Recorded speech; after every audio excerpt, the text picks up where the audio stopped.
ये संबंध जो शुरू है और उसको सभी हमारे जैन बांधव की सभी की जो भावना है, एक पुणे का सांसद होने के नाते, आपका प्रतिनिधि होने के नाते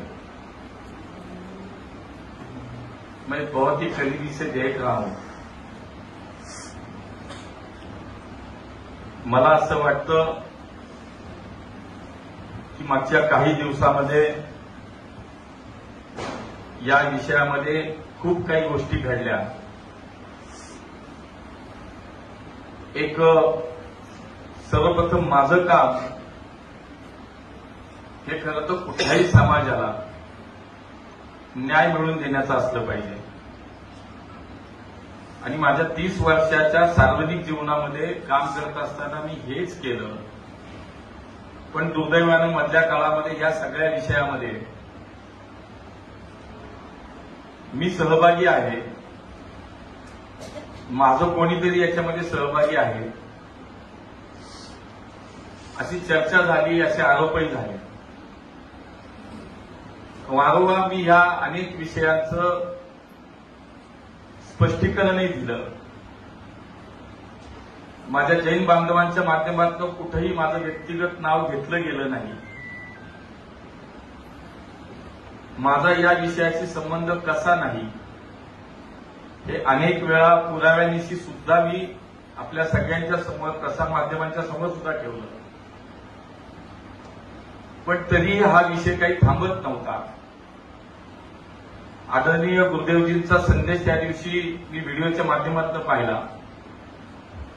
आणि त्यांनी असं म्हटलं की आप हमारे सांसद हो, आप आइए, आप मिलिए और हमारे समाज के साथ खडे रहिए। शेवटी कुठल्याही समाजाचे गुरु असतात, आचार्य असतात, ऋषी असतात,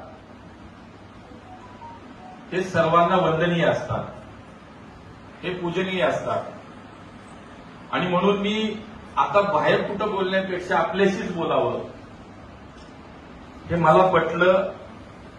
गुरुदेवजींनी जे आवाहन केलं त्यानुसार आज त्यांचंच दर्शन घ्यायला मी इथं आलो। त्यामुळे मी आता माझी अधिक बाजू मांडायला इथं नाही आलो, कारण जर मला माझ्यामध्ये काही दोष असतात, चूक असती तर मी इथपर्यंत आलोच नसतो। पण ऋषी महात्म्यांचा आदर ठेवला पाहिजे। गुरुदेवजींनी सांगितल्यानंतर त्यांच्या दर्शनाला आलो, ते सांगतील ते ऐकायला आलोय, हे मी तुम्हाला सांगतो। आणि म्हणून या सगळ्या विषयामध्ये याचं वेगळं राजकारण झालं। आमच्या जैन बांधव आणि तिथल्या जैन बोर्डिंगचा विषय हा सोयीनं राजकारणासाठी डायव्हर्ट होत गेला आणि व्यक्तिगत राजकारण आणि त्याच्यावरती अनेक गोष्टी घडत गेल्या, पण हे जास्त दिवस चालणं चांगलं नाही। आणि म्हणून मी या ठिकाणी आज एवढंच आश्वस्त करतो, आपल्याला विनम्र अभिवादन करतो, आपल्यासमोर एवढंच सांगतो की या शहराचा लोकप्रतिनिधी म्हणून, या शहराचा खासदार म्हणून जे काही जैन बांधवांच्या सोबत न्याय होणं अपेक्षित आहे, पुढच्या काही दिवसात त्याचा न्याय होण्यासाठी माझी महत्वाची भूमिका राहील आणि लवकरात लवकर हा विषय समाजाला हवा तसाच सुटला जाईल हे मी या ठिकाणी आपल्याला आश्वस्त करतो। कुठल्याही प्रकारे आपल्याला आपल्या हक्कासाठी, न्यायासाठी भांडावं लागणार नाही, आपल्याला कुठल्याही प्रकारचं त्रास होणार नाही हे या ठिकाणी मी खात्रीलायक आपल्याला सांगतो। आणि म्हणून शेवटी ही भूमिका कुणीतरी घ्यावी लागते। हा उशीर यासाठी झाला की त्याच्यामध्ये माझंच नाव घेतलं गेल्यामुळं कदाचित त्याला उशीर झाला की मी कधी भूमिका घ्यावी, पण सातत्याने आपल्या सगळ्या लोकांशी मी संपर्कात होतो।